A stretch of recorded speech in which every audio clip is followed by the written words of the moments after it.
Welcome back, peeps. Sara Ferrari here, and today this is basically a watercolor for beginners sort of video. So I want to walk you through all the basic materials that I use, all the very basic beginners watercolor techniques, and then I want to do a real-time walkthrough of how I created this watercolor landscape piece.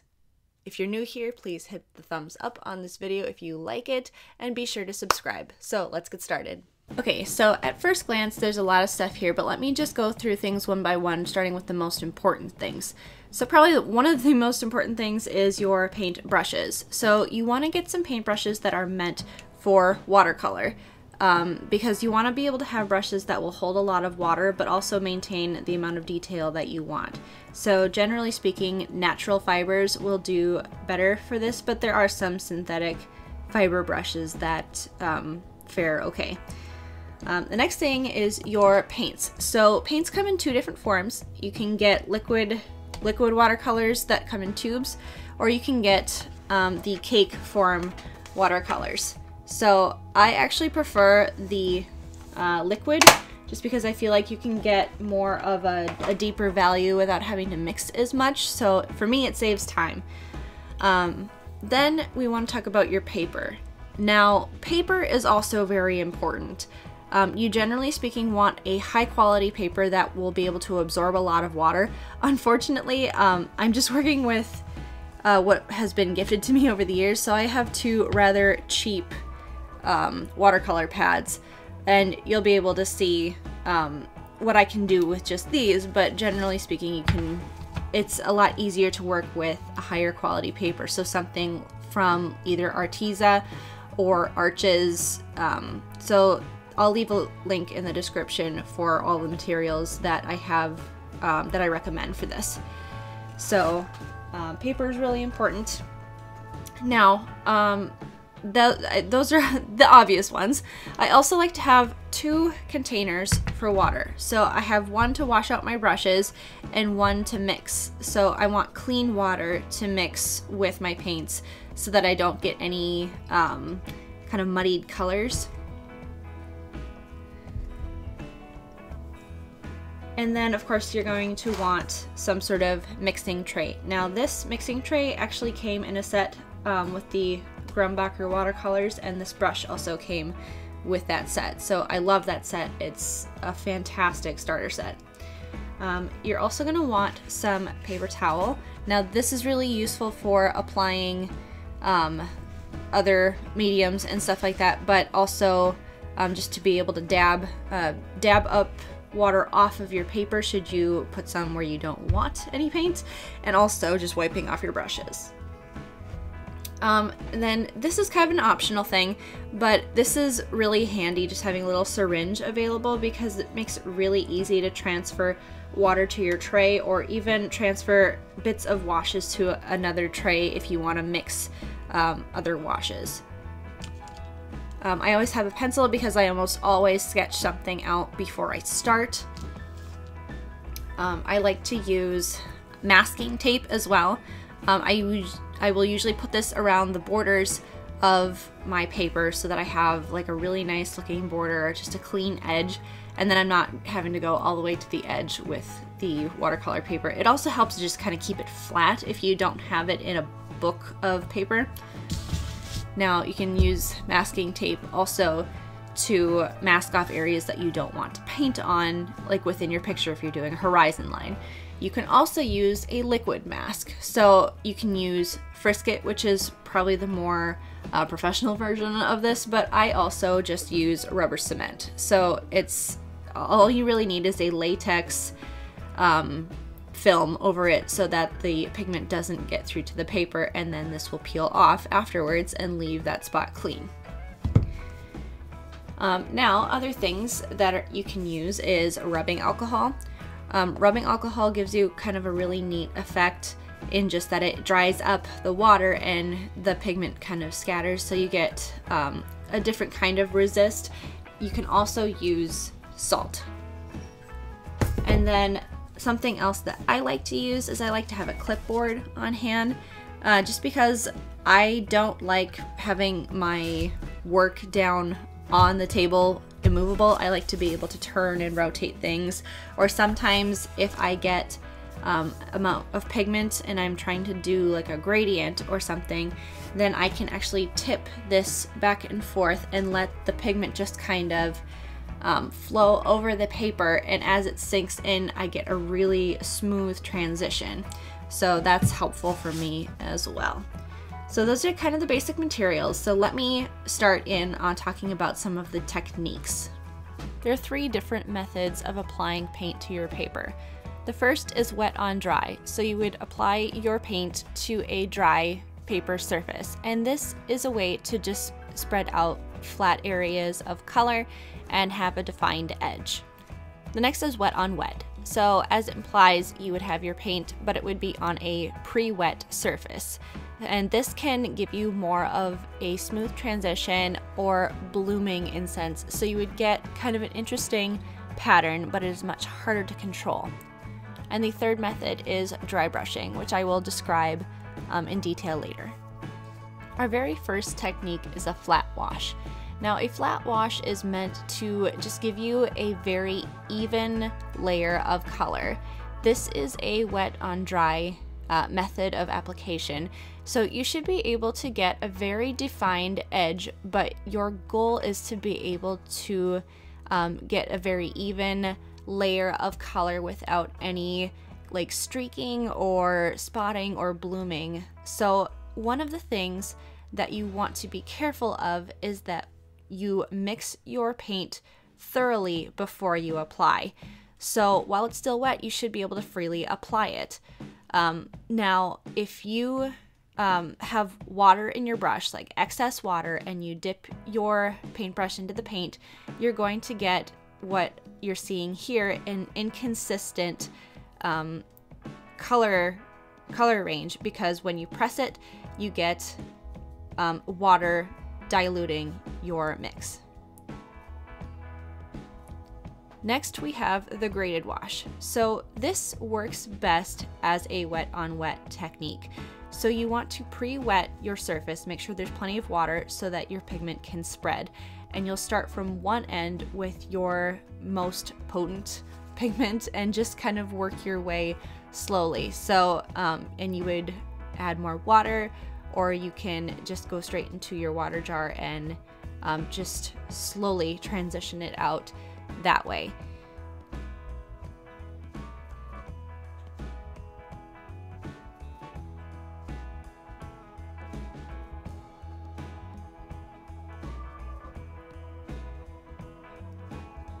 The beautiful thing about wet on wet is that you don't have to worry so much about streaking or edges. Now, you can do this as a wet on dry, but it is much harder to control. So you'll see that in this instance, it takes me probably twice as long to get a similar effect. Now, the nice part is that you can dab up excess paint and go back and fix things if you need to, but the wet on dry method, you have to keep adding water and keep going back and work it a little bit, and it's just hard to control where your end point is. So you can see right off the bat that most of the from about the middle to the end to the right side of my color block, it was fairly one value, so I had to go back and dab it up and try again. So watercolor can be forgiving in that way, but even though both of these methods work, I suggest doing a wet on wet method. Next, we're going to do glazing. So glazing simply entails having multiple washes and layering them on top of each other. So it's really important with glazing that you let each layer dry thoroughly so that you can get that defined color from one wash to the next. Now, if you decide that you're impatient and you don't wait until that color block is dry, what's going to happen is you're going to get your colors kind of muddled together. So you're gonna, like, the colors will muddy and it'll bloom and you won't get like the defined edge that you want. So you can actually layer complementary colors in a glaze and get almost like a shadow effect. But if it's wet it's just gonna look muddy.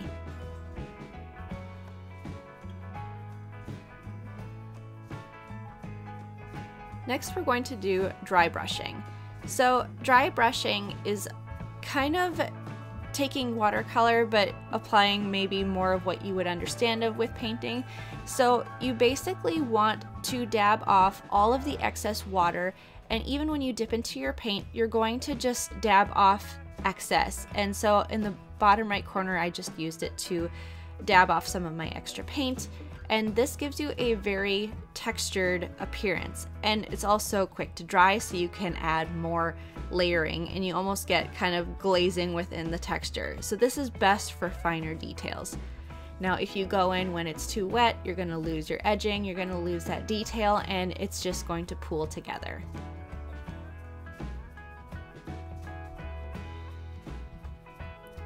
Now we're going to talk about lifting pigment. You've already seen me do a little bit of this, but when you are lifting pigment, it helps, it works best when it's wet.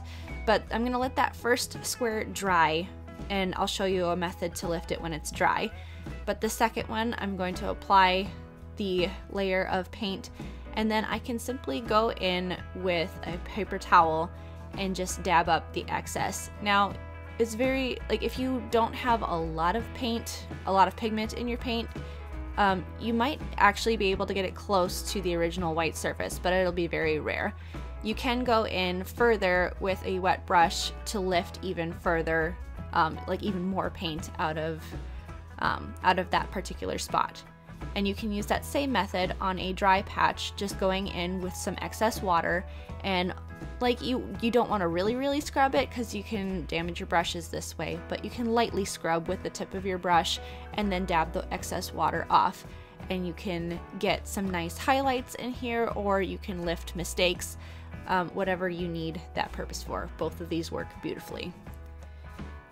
Now let's get into some fun stuff here. So the first thing I want to show you is salt. So salt will give you kind of that same lifting effect. You'll get some kind of modeling when you use this. So I did mix my color a little bit darker just to make it slightly more obvious. And basically all you're going to do is you're just going to sprinkle a little bit of salt through the center of it, and you'll kind of see the pigment separate.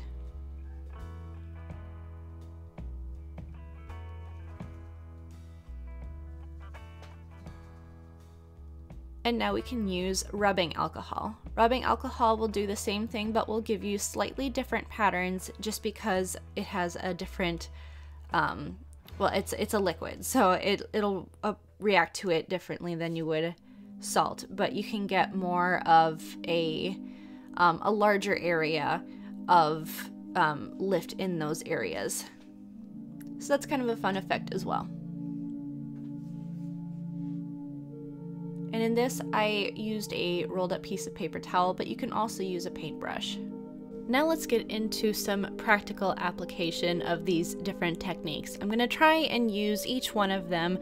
I'll probably use a couple of them several times throughout, but I'm just going to prepare my area first. So I'm taking just my sheet of watercolor paper, and I'm going to use my masking tape to kind of mask off the borders and also secure it to my clipboard.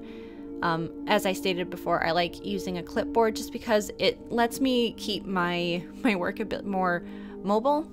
So, and then the masking tape will provide a very nice clean edge and almost kind of gives that appearance of when you put matting around a picture, and it's just a really nice display when you're finished.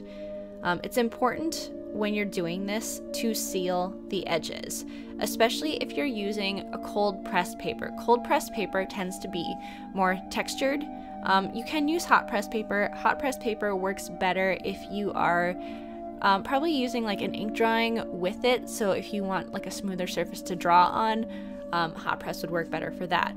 But cold press is nice because it kind of keeps your watercolor pigments like from flowing too much to where they would be out of control. But again, it's very important to seal the edges of your paper so that the watercolor doesn't flow underneath that texture, and especially when you're layering tape, you really want to get like your thumbnail or something in the in those seams where it's overlapping tape. And then here I'm just going to sketch out a very simple design. So it's hard for you to see because it's light, so I have provided a more digitized version of this so you can see just what my basic sketch looks like. I almost always use a sketch. Now I'm going to pick out my colors here. So I am using Grumbacher's liquid paints. I've got Alizarin Crimson, Ivory Black, Pthalo Green, and a Cobalt Blue. So the nice part about these is even if you use too much of the liquid paint, even if they dry, you can always reactivate them with water. So that's super nice.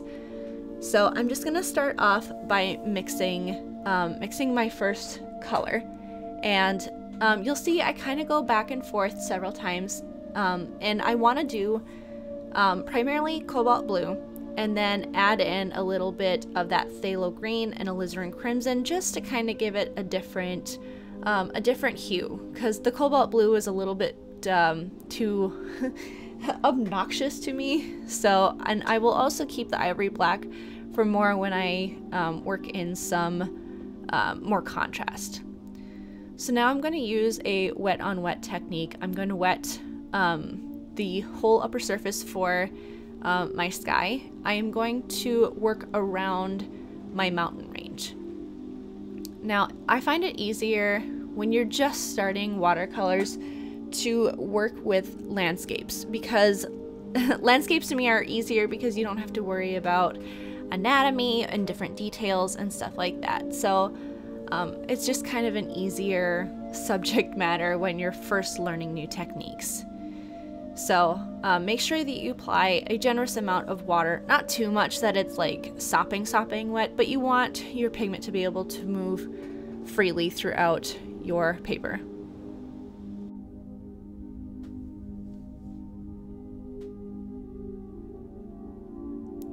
Now I'm going to go in with my first color, and I've pre-mixed this now, and I'm just going to start laying it in.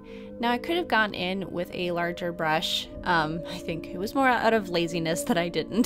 So I have to make a few more passes with it, but just keep applying that color, and then I'm going to start adding more water to get that nice smooth transition throughout. Now later on in this painting I actually do go back in and add some more layering of the gradient, just because I wasn't 100% happy with it. But that's the nice thing, is you can always go back and add more.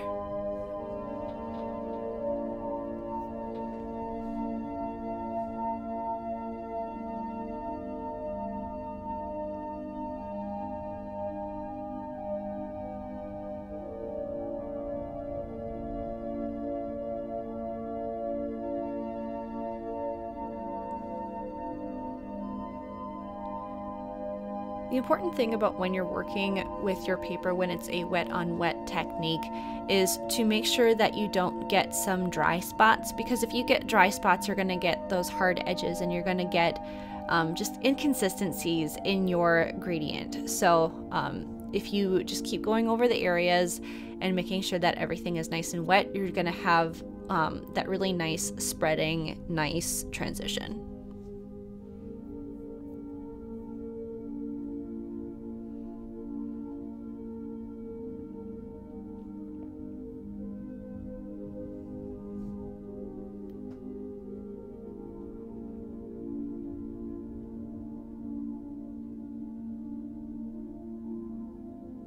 I don't know if it's going to come through or not, but we have quite a thunderstorm going through here as I am recording this, so there might be some booms here and there.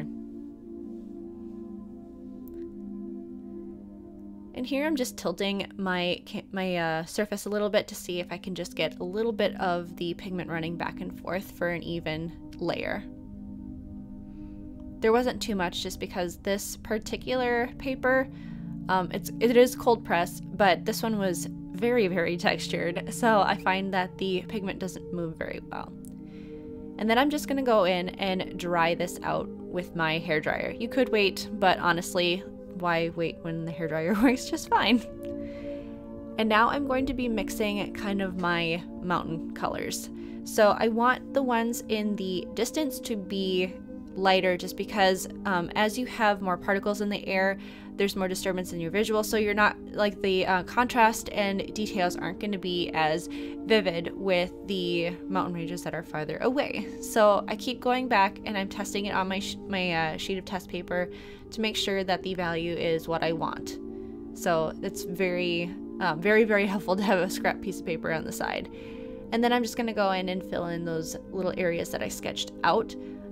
At this point, I'm avoiding the bigger mountains. I'll start layering the bigger mountains later on, but for this one, I wanted to just keep them separated a little bit.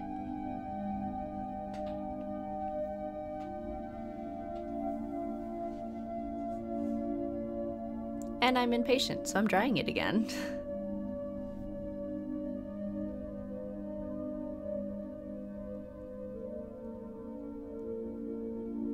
So I've got a piece of paper towel handy because I want to use my rubbing alcohol technique. So I'm going to block in the larger mountain, and then I'm going to go in with the rubbing alcohol to kind of create like those highlights of like the snow-capped mountains. But it's always helpful to be prepared, like kind of have a game plan in your head as you're working. Just because with watercolor, sometimes you need to work quickly. Like if you have thinner areas of water, those areas will dry actually fairly quick, and then you'll get the inconsistencies. So I'm trying to just kind of block it in quickly, roughly. And you know, honestly, that's kind of another nice thing about watercolor is because it is such a rather loose medium, you get this kind of painterly, kind of rough sort of texture to it, so you don't need to have things perfect. And a lot of times people don't really like watercolor to look perfect. Now it's impressive when you can, but watercolor in general it's hard to control. So I've heard some of my watercolor teachers say of the effect that you kind of have to let watercolor be what it wants to be. But that doesn't mean that we can't still use some techniques to make it do mostly what we want.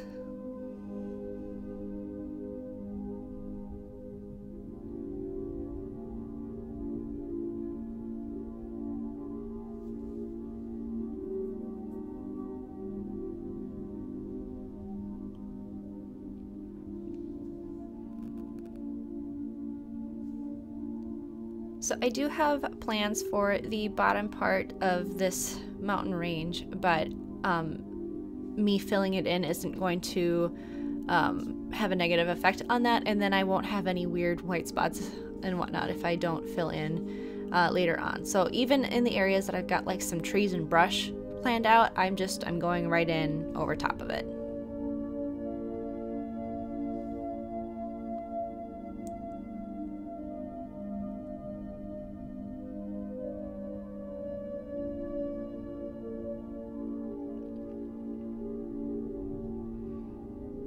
And now I'm going to be mixing up a slightly darker color. So with all of these colors, I'm just going back and forth, and I'm still keeping that kind of same color formula that I had for my initial wash, and then it's primarily cobalt blue, and then a little bit of phthalo green, and a slight amount of alizarin crimson.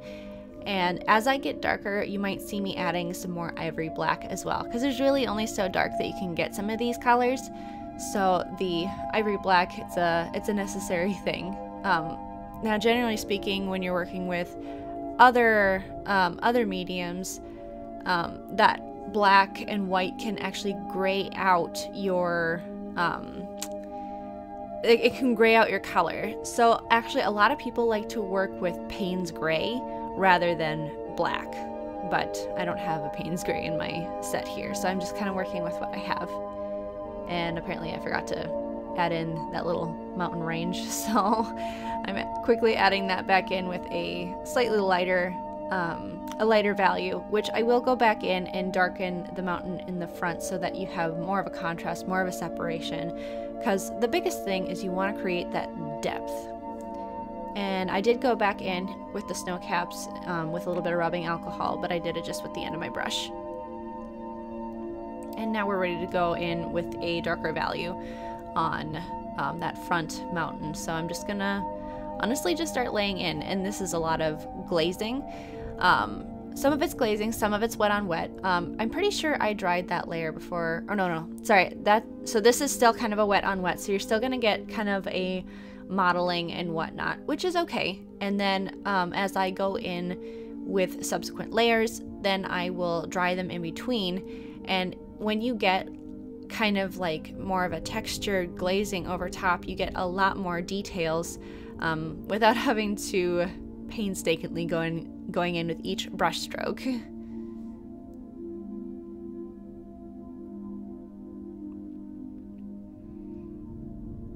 And again, I'm still just pulling that darker pigments down into the foreground, just because I'm going to have, because you have less particles on the air, you're going to have those darker values in the front.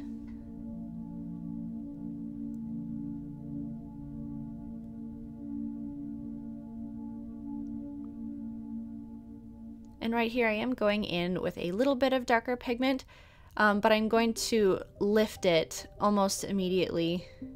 Oh, sorry, not quite right there yet. Sorry, I'm gonna dry it first. So when I do go in with the darker pigments, I do lift a bit of pigment off of that particular mountain range, just because I don't want it to be too dark, because it's really important to understand which planes you're working on. So like, again, having that kind of game plan in your head, like, okay, which mountain ranges are the closest to me, which one's in the middle, which ones are the farthest, because you're going to want to execute your values likewise.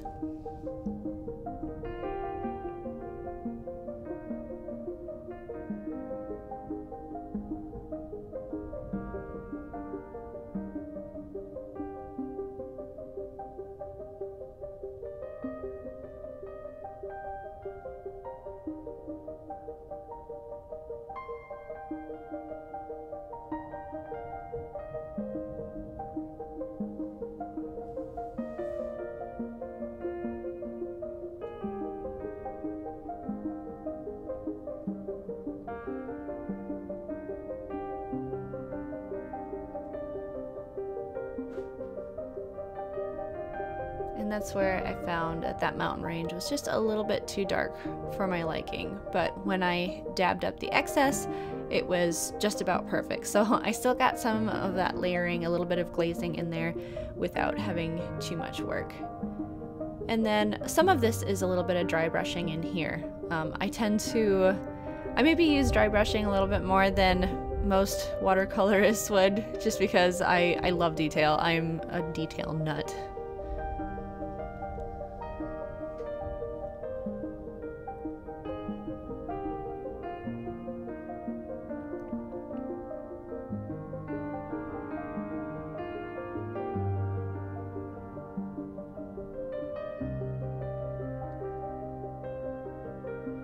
So now I'm going back in and I'm mixing a little bit more pigment in that particular wash. So I want more black, more cobalt blue, more phthalo green, and still just a little bit of alizarin crimson, because I still want that balance. Because I don't want it to be too greenish bluish, so I find that the alizarin crimson really just kind of adds in that, it's not quite purplish, but it brings it more towards that warmer side.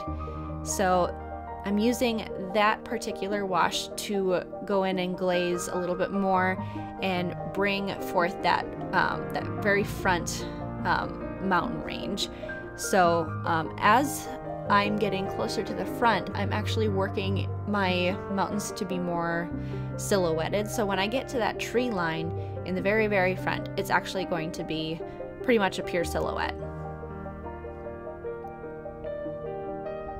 So then this also just kind of gives me an idea of my light source. That's also something you want to understand from the get-go, is where's my light source coming from.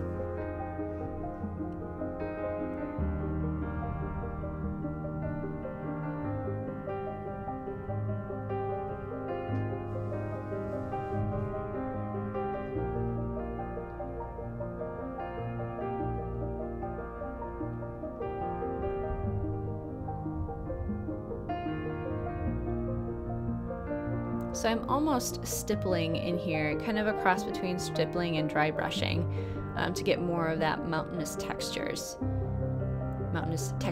sorry. Misspeak.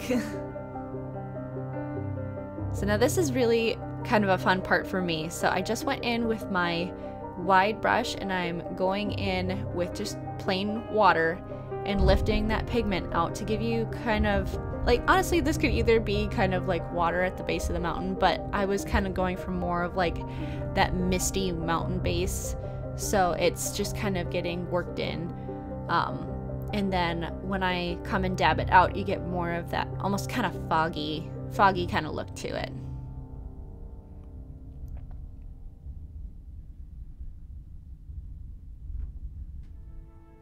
So it's just a little extra interest to look at, and I might go in a little bit more there. And the fun part is when you do this, you almost get more of a defined edge wherever you're lifting that pigment, because you're actually pushing the pigment around in some places. So you can almost see almost like a hairline edge to some of that. And I'm going back into that mountain ridge right in the middle, kind of my central mountain range, and I'm going to be just lifting a little bit more pigment just to like make that particular one pop a little bit more.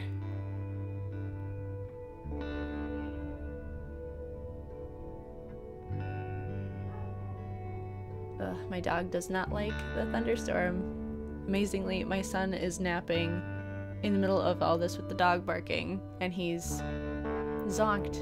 It's great.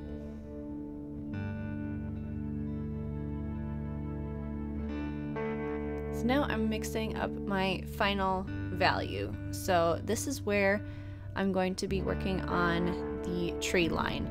So I want this really, really dark, but I don't want it to be pure black, because that doesn't, it's gonna look kind of weird with the rest of like the bluish greens and everything. So even though I have like mostly black in here, I still mix in a little bit of, well, actually quite a bit of cobalt blue, and then still some of that phthalo green and even the alizarin crimson. So I'm gonna do just some pine trees. So I start off with just a really thin line, and then I just kind of do some scratchy lines out to the side. So this is a bit more on the dry brushing side, although I probably do have a little bit more paint than I would usually use for dry brushing, just because I do want to really block in that shape.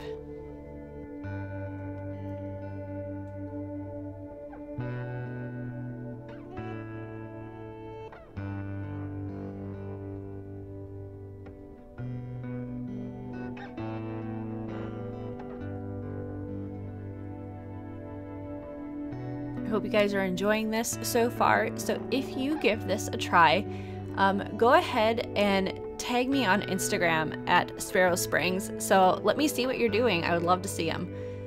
This is kind of a fun, just a fun little landscape, just to give it a try anyways, because you don't have a ton of colors and whatnot. It's a very easy color palette. And then I'm going in here with another type of tree, just more of like the, you're not pine trees. They're not evergreens, the other one. I don't know if it's deciduous or something like that. I'm getting scientific, that's weird. But just more of kind of blocking in your branches and then just dabbing and getting some of those splotches in there. And honestly, the more irregular you can be with your sizes and shapes of trees, the more natural it'll look. Now I do have them kind of gradually getting smaller just to kind of create that almost effect like they're fading into the distance a little bit.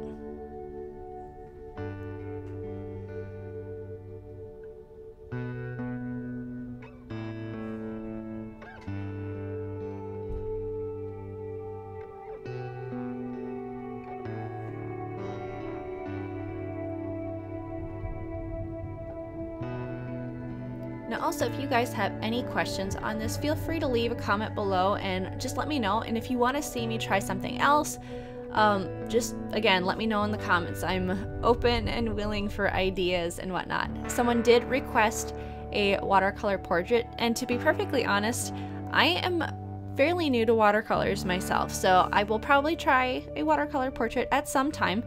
but I feel like I want to get a little bit more comfortable with watercolors too. So this was just kind of a fun opportunity to just go over the basics, because I know that there are a lot of people who are interested in getting started in watercolors.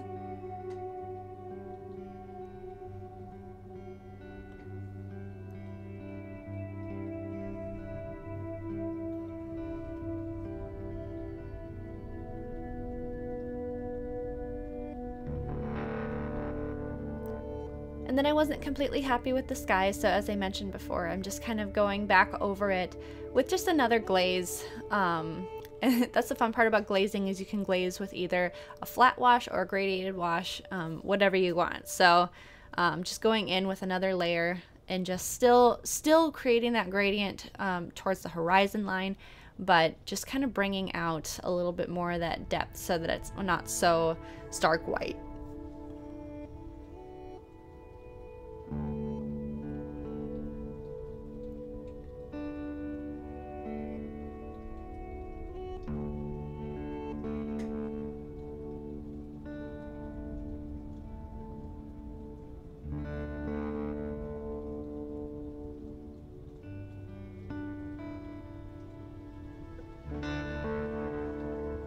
And then I did go in a little bit with some rubbing alcohol just to create almost like some kind of like stars and stuff like you would see in kind of a long exposure.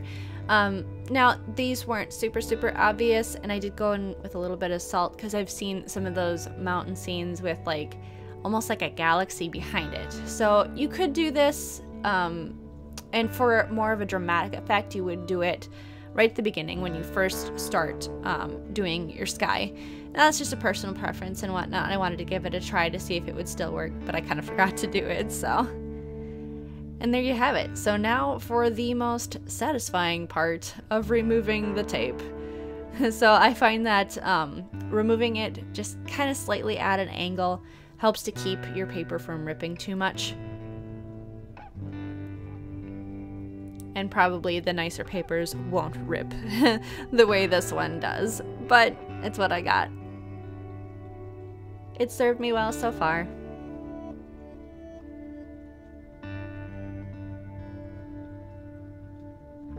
And you can see just how having that tape on there, you've got that really nice, crisp, clean edge, and it's just honestly very nice. This one would be ready for a frame at any point.